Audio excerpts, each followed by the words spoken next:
నమస్కారం. రాంబో న్యూస్కు స్వాగతం. ముందుగా ముఖ్యాంశాలు.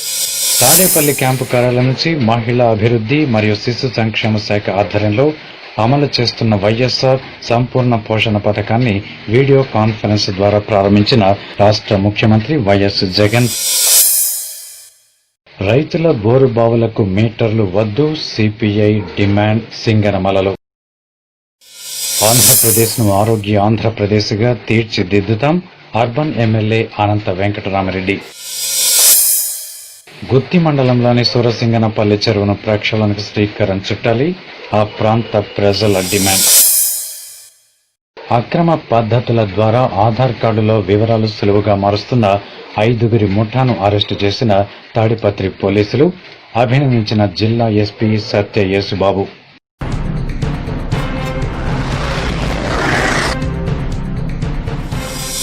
తాడేపల్లి క్యాంపు కార్యాలయం నుంచి మహిళా అభివృద్ధి మరియు శిశు సంక్షేమ శాఖ ఆధ్వర్యంలో అమలు చేయనున్న వైఎస్ఆర్ సంపూర్ణ పోషణ పథకాన్ని వీడియో కాన్ఫరెన్స్ ద్వారా రాష్ట్ర ముఖ్యమంత్రి వైఎస్ జగన్ ప్రారంభించారు.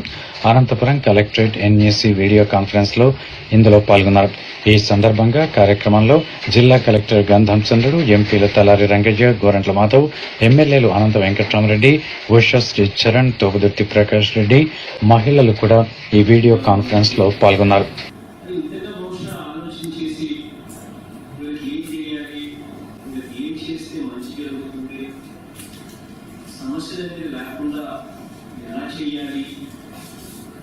healthy body and healthy mind are interrelated అన్న ప్రస్తావన అన్న ఆలోచన కూడా బహుశా ఇవన్నీ కూడా ఇవాళ మార్చిపోవడం. మన పిల్లలు రేపటి పౌరులు ఉండాలా, రేపటి ప్రపంచంలో వారు పోటీ పడే పరిస్థితి, సరైన ఆహారాన్ని లభించగలిగిన పిల్లలు, వీరందరి జీవితాలలో మార్పులు తీసుకుని రావాల్సిన వరకు వయసున్న పిల్లలకు, బిడ్డలకు జన్మనివ్వనున్న తల్లులకు ఎక్కడికి కూడా ఇవాళ కొత్తగా వచ్చిన లెక్కలు ఈ లెక్కలన్నీ గతంలో ఉన్నప్పటికీ కూడా వాళ్ళలో మార్పు రాక వీళ్ళ జీవితాలలో మార్పు చేయాలి అని భావన లేక ఇలాగే వదిలేసిన పరిస్థితుల్లో ఈ లెక్కలన్నీ కూడా ఈ మెంబర్స్ అన్ని కూడా ఇవ్వాలని అనిపిస్తా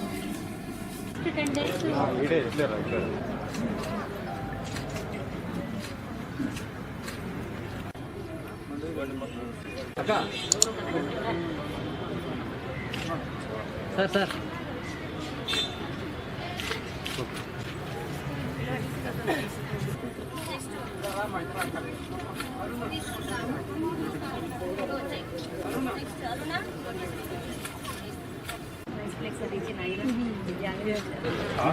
ముఖ్యమంత్రి వైఎస్ జగన్మోహన్ రెడ్డి అన్న గారికి నా నమస్కారములు.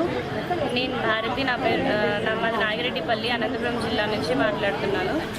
మాది మధ్యతరగతి కుటుంబం అన్న, కానీ మేము అంగన్వాడీ కేంద్రంలో 3 నెలల గర్భవతి నుంచి నా బిడ్డకు 6 సంవత్సరాల వయసు వరకు మేము అంగన్వాడీ సేవలు అందుకుంటున్నాము. దీంట్లో భాగంగా మాకు ప్రతిరోజు ఏదో ఒక పూట వండుకొని పొలాలకి పోయే మాకు ఈ అంగన్వాడీ కేంద్రం ద్వారా వేడిగా వండిన అన్నం, పప్పు, కాయగూరలతో పాటు సాంబారు, పాలు, దానిలో గుడ్డు, ఐరన్, కాల్షియం టాబ్లెట్లు కూడా మేము తీసుకొని వచ్చేవాళ్ళము. ఇవే కాకుండా ఇది వరకు రక్తం తక్కువ ఉన్న వాళ్ళకి మాత్రమే బాల సంజీవని కిట్ ఇచ్చేవాళ్ళు. అలా కాకుండా ఇప్పుడు ప్రతి ఒక్క బిడ్డ తల్లి ఎదుగుదలను దృష్టిలో ఉంచుకొని ప్రతి ఒక్క చెల్లి, మీ అక్కలు, మీ చెల్లెలు ప్రతి ఒక్కరు ఆరోగ్యంగా ఉండాలి అని చెప్పి మీరు వైఎస్ఆర్ సంపూర్ణ పోషణని ప్రవేశపెట్టి మీరెంతో మాకు రుణపడి మీకెంతో రుణపడి ఉన్నాం వైఎస్ జగన్మోహన్ రెడ్డి అన్నగారు. వైఎస్ఆర్ సంపూర్ణ పోషణ కార్యక్రమాన్ని ఈరోజు గౌరవ ముఖ్యమంత్రి వర్యులు మనకి లాంచ్ చేయడం జరిగింది. అదే క్రమంలో ఇక్కడ మనకి జిల్లా కలెక్టర్ గారు, జాయింట్ కలెక్టర్స్, అలాగే ప్రజాప్రతినిధుల సమక్షంలో ఈ కార్యక్రమాన్ని ఇక్కడ లాంచ్ చేయడం జరిగింది మనకి అనంతపురం జిల్లా హెడ్ క్వార్టర్లో. సో ఈ వైఎస్ఆర్ సంపూర్ణ పోషణ పథకం కింద మనకి గర్భవతులు, బాలింతలు, అలాగే 6 నెలల నుంచి 3 సంవత్సరాల మధ్య ఉన్న పిల్లలు, 3 సంవత్సరాల నుంచి 6 సంవత్సరాల మధ్య ఉన్నటువంటి పిల్లలందరికీ కూడా మరింత వినూత్నంగా వాళ్ళ పోషక విలువలను పెంచే రీతిలో ఆలోచన రీతిలో గౌరవ ముఖ్యమంత్రి వర్యులు గారు ఈ కార్యక్రమాన్ని ఈరోజు ప్రారంభించడం జరిగింది.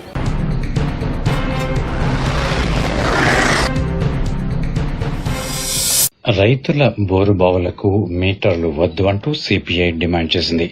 అనంతపురం జిల్లా సింగనమల సిపిఐ మండల కార్యదర్శి చిన్నప్ప ఆధ్వర్యంలో ఈ రోజు మాట్లాడుతూ రైతు వేసుకున్నటువంటి బోర్లకు మీటర్లు వద్దంటూ ఇదంతా ప్రభుత్వం ఒక కుట్రలో భాగమేనంటూ సిపిఐ ఆధ్వర్యంలో తహసీల్దార్ కార్యాలయం దగ్గర ధర్నా నిర్వహించారు. ఈ రాష్ట్ర ప్రభుత్వం ఎన్నికల కంటే ముందు రైతే దేశానికి వెన్నెముక్క అంటూ రైతులను నమ్మించి ఓట్లు వేసుకుని గద్దెనెక్కిన తర్వాత రైతులను అడుగడుగునా మోసం చేస్తోందంటూ వారు తీవ్ర స్థాయిలో మండిపడ్డారు. 2018 పంట నష్ట పరిహారం ఇంతవరకు అందలేదంటూ 2020 ఖరీఫ్లో కూడా వేరుశనగ పంట కూడా దిగుబడి పెట్టుబడి కూడా వచ్చే పరిస్థితి లేదు. కాబట్టి అధికారులు క్షేత్రస్థాయిలో పరిశీలించి రైతులకు ఇన్పుట్ సబ్సిడీ తొందరగా అందించాలన్నారు. పండ్ల తోటలకు కాయగూరల తోటలకు డ్రిప్ స్ప్రింకర్లు 90% సబ్సిడీతో రైతులకు అందించాలంటూ డిమాండ్ చేశారు. ఉపాధి హామీ పనులను వ్యవసాయ పనులకు అనుసంధానం చేసి చిన్న సన్నకారు రైతులను ఆదుకోవాలి అంటూ కూడా వారు డిమాండ్ చేశారు. ఈ కార్యక్రమంలో సిపిఐ మండల సహాయ కార్యదర్శులు తరిమెల రామాంజనేయులు, నరప్ప, రైతు సంఘం నాయకులు వెంకటరెడ్డి, వ్యవసాయ కార్మిక సంఘం అధ్యక్ష కార్యదర్శులు ఓబులపతి, భయన్న, కుల్లాయప్ప, రామదాసు, మసూద్ వలీ తదితరులు కూడా ఈ కార్యక్రమంలో పాల్గొన్నారు. ఈరోజు 2018 సంబంధించి పంట నష్టపరిహారం ప్రభుత్వం అయితే జిల్లా వ్యాప్తంగా 918 కోట్ల పైబడి ప్రకటించి దాదాపుగా 2-3 సంవత్సరాలు అవుతున్నా కూడా ఇంతవరకు రైతుల ఖాతాలో జమ చేయలేదు. అంతేగాక 2020 సంవత్సరం కూడా ఈ సంవత్సరం కూడా అతివృష్టి మరియు లాస్ట్లో అనావృష్టి వలన ఈరోజు వేరుశనగ పంట పూర్తిగా ఎండిపోయి కేవలం ఒక చెనికాయ 2 చెనికాయలు మాత్రమే పంట పొలాల్లో కనిపిస్తుంది. అది కూడా పూర్తిగా ఈ 2020 ఖరీఫ్ కాలంలో కూడా వేరుశనగ పంట పూర్తిగా ఆశించిన దిగుబడి లేకుండా పూర్తిగా రైతులు దిగాలతో ఉండడం జరిగింది. కాబట్టి మేము సిపిఐగా డిమాండ్ చేయడం ఒకటే, ఆయా గతంలో కూడా ఇదే పాలకపక్షం కమ్యూనిస్టుతో కలిసి ఇన్పుట్ సబ్సిడీ ఇవ్వాలని చెప్పి అప్పటి ప్రభుత్వాన్ని కూడా డిమాండ్ చేయడం జరిగింది. అనేక ఉద్యమాల్లో కూడా ఈ పాలకులు మాతో పాటు కూడా కలిసి పాల్గొనడం జరిగింది. కానీ ప్రభుత్వం అధికారంలోకి వచ్చి దాదాపు 16 నెలలుగా ఇంతవరకు వేరుశనగ పంట నష్టపోయిన రైతాంగానికి ఆదుకునే ఆలోచనలో ప్రభుత్వానికి సిద్ధశుద్ధి లేదని సిపిఐగా మేము డిమాండ్ చేస్తున్నాం. ఎందుకంటే ఈరోజు డబ్బులైతే ప్రకటించారో, ఇదిగో రేపో మన్నాడు అకౌంట్లో పడుతుందని చెప్పి చెప్పడం జరుగుతోంది. కానీ ఇంతవరకు 2018 ఇన్పుట్ సబ్సిడీ పైన ఎవరు కూడా పట్టించుకునే పరిస్థితి లేదు. అంతేకాకుండా ఈరోజు బోరు మోటార్లకి మీటర్లు పెట్టాలని చెప్పి కేంద్ర ప్రభుత్వ సంస్కరణలు తీసుకురావాలని చెప్పి చేయడం జరుగుతోంది. కాబట్టి మేము ఒకటే డిమాండ్ చేస్తున్నాం, అయ్యా బోరు మోటార్లకు మీటర్లు వద్దు. గతంలో కూడా మేము బోరు మోటార్లకు మీటర్ల విషయంలో వద్దని చెప్పి చెప్పడం జరిగింది ప్రభుత్వం. దానివల్ల కేంద్ర సంస్కరణలు తీసుకురావడంలో చంద్రబాబు ప్రభుత్వము ప్రయత్నిస్తాను కాబట్టి దాన్ని వ్యతిరేకిస్తామని చెప్పి ఈ పాలకపక్షం కూడా ఆ రోజు కమ్యూనిస్టులతో కలిసి ఉద్యమాల్లో పాల్గొనడం జరిగింది. కానీ ఈ రోజు బీజేపీ పెద్దలు చెప్పినట్లుగా, బీజేపీ ప్రభుత్వం చెప్పినట్లుగా ఇక్కడ పాలకపక్షం ప్రయత్నాలు జరుగుతున్నాయి. అంటే బోరు మోటార్లకు మీటర్లు బిగించి ఇక్కడ వారు చెప్పిన మాటలు తుంగలో తొక్కడం జరుగుతోంది. బోరు మోటార్లకు మీటర్లు బిగిస్తే భవిష్యత్తులో నగదు బదిలీ పేరుతో ఇక్కడ రావడం జరుగుతోంది. దానివల్ల ఏ విషయం అంటే ఈరోజు బోరు మోటార్లు బిగిస్తారు, కేవలం ఒక కనెక్షన్ 2 కనెక్షన్లలో మీరు ఇంతే యూనిట్లు వాడుకోవాలా, ఎక్కువ యూనిట్లు సబ్సిడీ పోతే దానిపైన మీరు ఇబ్బందులు ఎదుర్కొంటారు. కాబట్టి ఖచ్చితంగా దానిపైన డబ్బులు కట్టాలని చెప్పి రైతులపైన ఒత్తిడి ఇచ్చే పరిస్థితి ఉంది. కాబట్టి ఆ బోరు మోటార్లని వద్దని మేము ఈ సందర్భంగా డిమాండ్ చేస్తున్నాం.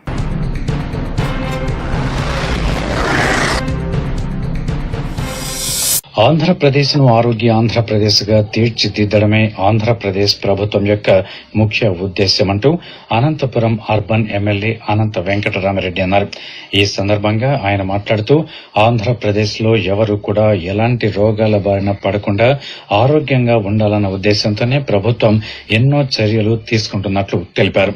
ఇంకా గర్భిణులు, చిన్నారులు, బాలింతలకు సంబంధించిన విషయాలు కూడా చేసినాడు. 1850 కోట్ల రూపాయలతో ఈ బడ్జెట్ గుర్తిస్తాడు. గతంలో అయితే కేవలం ఈ అన్ని ప్రోగ్రాంలకు కూడా 550 కోట్ల రూపాయలు ఉండేది. కానీ ఈరోజు ఇది ఎగడగానే ఒక ఆరోగ్యవంతంగా కూడా ప్రతి ఒక్కరు ఉండాలంటే చిన్నప్పటి నుంచి కూడా అతను పుట్టక దశలో నుంచి కూడా ఈరోజు అంటే తల్లి కూడా సంపూర్ణమైన ఆరోగ్యంతో సాధ్యమని చెప్పేసి ఈరోజు బాలింతలు అయితేమి, గర్భవతులు అయితేమి, అప్పటి నుంచి పుట్టిన చిన్నారులకు అందరికీ కూడా పోషక పదార్థాలు అందించడానికి ఇచ్చేదానికి 1850 కోట్లతో కూడా చేయడం జరిగింది. ఇదే కాకుండా ఆ పిల్లలకు కూడా భవిష్యత్తు కూడా వారు కల్పించడానికి ఇంగ్లీష్ మీడియంలోనే వాళ్ళు చదివించాలని చెప్పేసి అందుకోసమే ఈరోజు ఈ అంగన్వాడీ కేంద్రాలు కూడా గతంలో అంగన్వాడీ కేంద్రాలు ఉండేది ఫ్రీ ఫస్ట్ క్లాస్గా ఈరోజు కూడా మారుస్తూ అక్కడి నుంచి కూడా ఈరోజు ధనవంతుల పిల్లలు కూడా ఎలా అయితే 3 సంవత్సరాల నుంచి స్కూల్కి పోయి ఎలా పోతారో అటువంటిది అంగన్వాడీ కేంద్రాల్లో కూడా తీసుకొని వచ్చేదానికి అంగన్వాడీ కేంద్రాలను కూడా నాడు నేడు కింద కూడా తీసుకొని వచ్చేసి అన్ని కూడా ఈరోజు మౌలిక వసతులు కల్పించడానికి దానికి కూడా శ్రీకారం కూడా చుట్టారు. ఇది నిజంగా కూడా ఆంధ్రప్రదేశ్ యొక్క ప్రజల యొక్క అదృష్టం కూడా చెప్పాలి. విరామం. హాయ్, నేను కరోనాని. నేనెవరినో మీకిప్పటికే తెలుసు కదా. నేను చైనాలోని వుహాన్లో పుట్టాను. అప్పటి నుంచి ఖండాలు, దేశాలు తిరుగుతున్నాను. దీర్ఘకాలిక వ్యాధులతోనూ బలహీనంగా ఉన్న వారిని లక్ష్యంగా చేసుకుని దాడి చేస్తున్నాను. మీరు దగ్గరగా ఉంటే ఒకరి నుంచి మరొకరికి వ్యాపిస్తాను. మీ ముక్కు, నోరు, కళ్ల ద్వారా మీలో చేరుకుంటాను. తుంపర ద్వారా ప్రయాణిస్తాను. మిమ్మల్ని దగ్గేలా, తుమ్మేలా చేసి ఒకచోటి నుంచి మరో చోటికి వెళతాను. నన్ను తక్కువ అంచనా వేయకండి. ఇప్పటికే మీ ట్రైన్లని, ఫ్లైట్లని, ఓడల్ని కదలకుండా చేశాను. నగరాల్నే లాక్డౌన్ చేసి ఆర్థిక వ్యవస్థను దెబ్బతీశాను. మీరంతటా మీరే ఇంటి నుంచి బయటికి వచ్చి నన్ను ఆహ్వానిస్తే తప్ప మీ జోలికి రాను. నాకు సబ్బులు, శానిటైజర్లంటే భయం. వాటితో చేతులు కడుక్కుంటే ఆ నురగ వల్ల నా మీద ఉన్న ప్రోటీన్ పొర పోయి నాశనమైపోతాను. మాస్కులు, కర్చీఫ్లతో ఫేస్ ని కవర్ చేసుకుంటే నేను ఎక్కడికి కదలలేను. మీరు ఇలాంటి చర్యలు తీసుకుంటే నన్ను ఆపగలుగుతారు.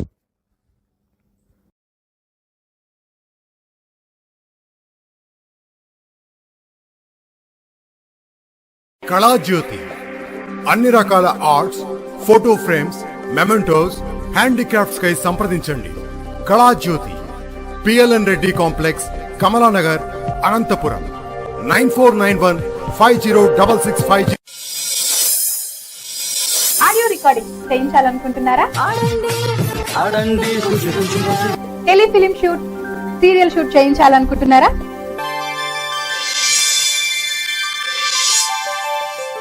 డాక్యుమెంటరీ యాడ్ చేయించుకోవాలనుకుంటున్నారా? మోడలింగ్ యాడ్ చేయించాలనుకుంటున్నారా? ఎనీ కైండ్ ఆఫ్ యాడ్ చేయించుకోవాలనుకుంటున్నారా? చాలా హ్యాపీ, ఎందుకంటే గేమ్ లో ఖచ్చితంగా మనకు ప్రైజ్ రావాలా. అయితే సంప్రదించండి. Rambo ad studio, Taha telefilm, Lalitha Kala Parishad up stair, Saptagiri circle, Anantapur. Welcome back to Rambo news.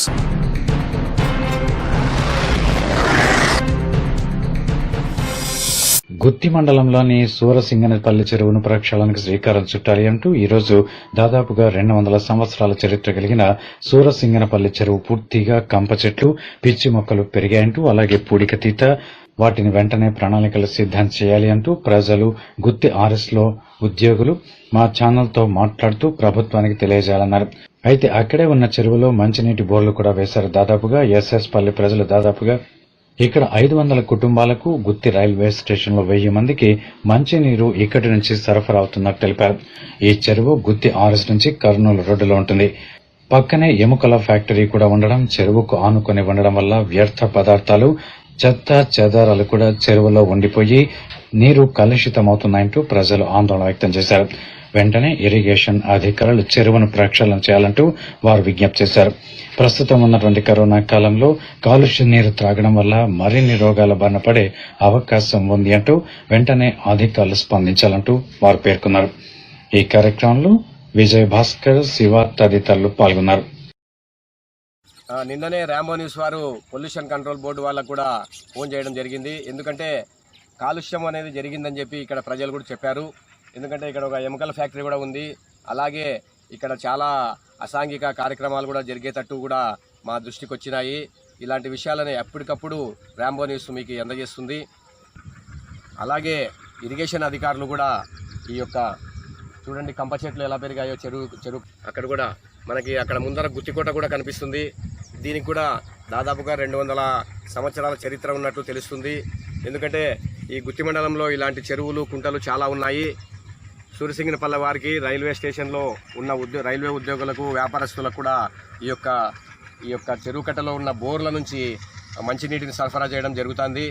మేము కూడా పొల్యూషన్ కంట్రోల్ బోర్డు వారు కూడా ఆఫీసర్లు త్వరలో వచ్చి మేము పిఓడి మన బయాలజికల్ ఆక్సిజన్ డిపాజిట్ ఎంత ఉంది అనేది కూడా తెలియజేస్తామన్నారు. మీరు చూడొచ్చు ఎక్కడెక్కడి నుంచో తెచ్చి చెత్త ఇక్కడ వేస్తున్నారు. దీన్ని అలాగే దాంట్లో చెరువులో కూడా వేయడం జరుగుతుంది. అలాంటప్పుడు చెరువు కూడా పూడిపోవడానికి ఛాన్స్ ఉంది. ఇలాంటి వాటికి మనము పట్ట కట్టించుకొని ఇరిగేషన్ అధికారులు జాగ్రత్తగా ఒక పగడ్బందీగా చేయాల్సిందిగా ర్యాంబో న్యూస్ నుంచి కోరుతున్నాము. ఎంతో మందికి కొన్ని వేల మందికి వాటర్ని ఇస్తుంది, తాగునీటిని. ఎందుకంటే ఇప్పుడు ఉండే కరోనా కాలంలో ఈ యొక్క వాటర్ కూడా కలుషితమై అందరికీ ఒక ఆరోగ్యాలను చెడగొడితే ఎంత ఇది ఉంటుందంటే చిన్నపిల్లలు, వృద్ధులు ఇలాంటి నీరు తాగి వాళ్ళ ఆరోగ్యాలు చెడగొట్టుకునేకి చాలా ఛాన్సెస్ ఉన్నాయి. దయచేసి ఈ యొక్క న్యూస్ చూసి ఈ న్యూస్ని కూడా చాలామంది షేర్ చేయవలసిందిగా ర్యాంబో న్యూస్ నుంచి కెమెరామ్యాన్ శివతో విజయభాస్కర్, గుత్తి.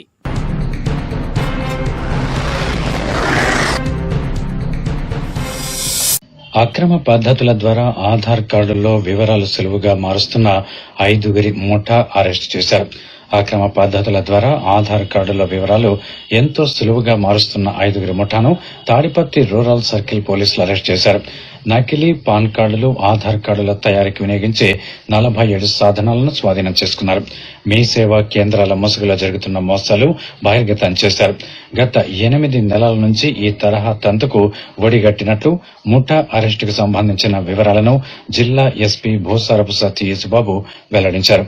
4 ల్యాప్టాప్లు, 4 కీబోర్డులు, మౌసులు, 2 ఐరిష్ డివైజెస్ అలాగే తదితర వాటిని కూడా స్వాధీనం చేసుకున్నట్టు తెలిపారు.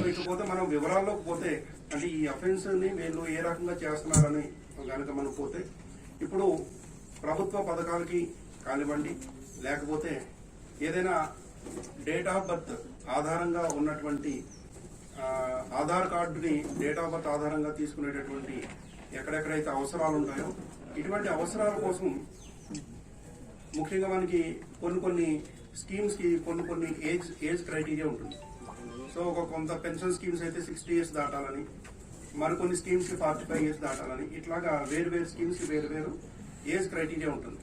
సో ఎవరైతే వయసు రీత్యా అనర్హులు ఉంటారో అటువంటి వారు ఈ యొక్క అక్రమ పద్ధతుల ద్వారా వారి యొక్క ఆధార్ కార్డులో డేట్ ఆఫ్ బర్త్ మార్పించుకుని అటువంటి వెల్ఫేర్ స్కీమ్స్ కానివ్వండి, లేకపోతే అటువంటి ప్రయోజనాలు కానివ్వండి, లేకపోతే ఇతర ప్లేసెస్ లో కూడా డేట్ ఆఫ్ బర్త్ చేంజెస్ ద్వారా వచ్చేటటువంటి బెనిఫిట్స్ అన్ని కూడా అక్రమంగా అందుకోవడానికి ఇటువంటి వ్యక్తులు ఎవరైతే ఉంటారో వాళ్ళు మనకి ఈ గ్యాంగ్ కి కాంటాక్ట్ అవుతారు. సో యాక్చువల్గా ఇప్పుడు డేటాబేస్, ఆధార్ డేటాబేస్ ఏదైతే ఉందో ఆధార్ డేటాబేస్ లో చేంజెస్ చేయాలి అంటే ఫస్ట్ ఆఫ్ ఆల్ ఆధార్కి సంబంధించినటువంటి డేటాకి యాక్సెస్ ఉండాలి. సో యాక్సెస్ అనేది మనం ఈ రోజు మనం చెప్పుకున్నటువంటి 5లోని కూడా ఇద్దరికి వాళ్ళు ఇంతకు ముందు యూనిక్ ఐడెంటిఫికేషన్ అథారిటీ ఏదైతే ఉందో ఆధార్ని మెయింటైన్ చేసేటటువంటి వ్యవస్థ వారు కండక్ట్ చేసినటువంటి ఒక ఎగ్జామ్ లో కూడా వాళ్ళు క్వాలిఫై అయ్యి ఈ యొక్క ఆధార్కి సంబంధించినటువంటి డేటాబేస్ చేంజ్ చేయడానికి, డేటాబేస్ లో చిన్న చేంజెస్ చేసుకునే దానికి వారికి లాగిన్ అండ్ పాస్వర్డ్స్ కూడా వారికి ఇవ్వడం జరిగింది. వీళ్ళు ఆల్రెడీ మీ సేవా కేంద్రాలు కూడా నడుపుతూ ఉన్నారు. సో వీళ్ళు ఈ యొక్క ఏదైతే జెన్యూన్ కాజెస్ కి మనం నిజంగా ఎక్కడైనా మిస్టేక్స్ ఉంటే అటువంటి వాటిని మిస్టేక్ చేయడానికి ఇచ్చినటువంటి యొక్క యాక్సెస్ ఏదైతే ఉందో దీన్ని వీళ్ళు మిస్యూజ్ చేస్తూ ఉన్నారు. తర్వాత ఇంకొకటి ఏంటంటే ఇందులో ఇప్పుడు ఆధార్ కార్డులో ఉన్నటువంటి డేట్ ఆఫ్ బర్త్ ఉంటుంది. దాన్ని కనుక చేంజ్ చేయాలి అంటే మళ్ళీ ఆ కన్సర్న్ వ్యక్తి తన డేట్ ఆఫ్ బర్త్ ఏదైతే డేట్కి చేంజ్ చేయాలో దానికి సంబంధించినటువంటి వేరే ఐడి కార్డు కూడా ప్రొడ్యూస్ చేయాలి. అంటే ఫర్ ఎగ్జాంపుల్ ఒక పాన్ కార్డు కానివ్వండి, ఏదైతే డేట్ ఆఫ్ బర్త్ ఉంటుందో, లేకపోతే 10th క్లాస్ మార్క్స్ మెమో కానివ్వండి, ఇటువంటివన్నీ కూడా డేట్ ఆఫ్ బర్త్ ప్రూఫ్స్ అన్ని కూడా తీసుకొచ్చి వీళ్ళ కేంద్రంలో ఇస్తే దాన్ని వెరిఫై చేసుకుని వీళ్ళు ఆధార్లో డేట్ ఆఫ్ బర్త్ ని చేంజ్ చేస్తారు. మళ్ళీ ఆ వ్యక్తి యొక్క బయోమెట్రిక్ ఫింగర్ ప్రింట్స్ ని తీసుకుని అయితే ఇక్కడ ఏం చేస్తున్నారంటే ఏదైతే డేట్ ఆఫ్ బర్త్ చేంజ్ చేయాలో ఆ డేట్ ఆఫ్ బర్త్ ముందు ఈ పాన్ కార్డ్ ని ఫోటో కాపీ ద్వారా కానివ్వండి, లేకపోతే వేరే వాళ్ళు తీసుకొచ్చి జిరాక్స్ కాపీస్ అన్ని కూడా తీసి ముందు పాన్ కార్డ్ లో వీళ్ళ యొక్క ఏ డేట్ ఆఫ్ బర్త్ అయితే వాళ్ళకి కావాలనుకుంటున్నారో దాన్ని మెన్షన్ చేసేసి ఈ పాన్ కార్డ్ ని ముందు మ్యానిపులేట్ చేస్తారు, అంటే ఫ్యాబ్రికేట్ చేస్తారు, ఫోర్జరీ చేసి క్రియేట్ చేస్తారు. చేసిన తర్వాత ఈ పాన్ కార్డులో చేసినటువంటి డీటెయిల్స్ అన్ని కూడా పాన్ కార్డుకి సంబంధించినటువంటి ఇన్కమ్ ట్యాక్స్ డేటాబేస్ లో అక్కడ కూడా రిఫ్లెక్ట్ కావాలి, ఓన్లీ పేపర్ మీద ఉంటుంది. సో ఇప్పుడు పాన్ కార్డ్ ద్వారా ఫేక్ డేట్ ఆఫ్ బర్త్ ని మ్యానిపులేట్ చేసి తీసుకొచ్చినటువంటి ఈ కార్డ్ ని ఆధార్ డేటాబేస్ లో ఎంట్రీ చేస్తూ డాక్యుమెంటల్ సపోర్ట్ గా ఇది పెడుతూ డైరెక్ట్ గా వీళ్ళు ఆధార్ డేటాబేస్ లో ఈ యొక్క డేట్ ఆఫ్ బర్త్ ని మార్చేస్తున్నారు అన్నమాట. ఇవి రాంబో న్యూస్ విశేషాలు. మరిన్ని వార్తా విశేషాల కోసం చూస్తూనే ఉండండి రాంబో న్యూస్. మరిన్ని అప్డేట్స్ కోసం మా ఛానల్ ని సబ్స్క్రైబ్ చేసుకోండి.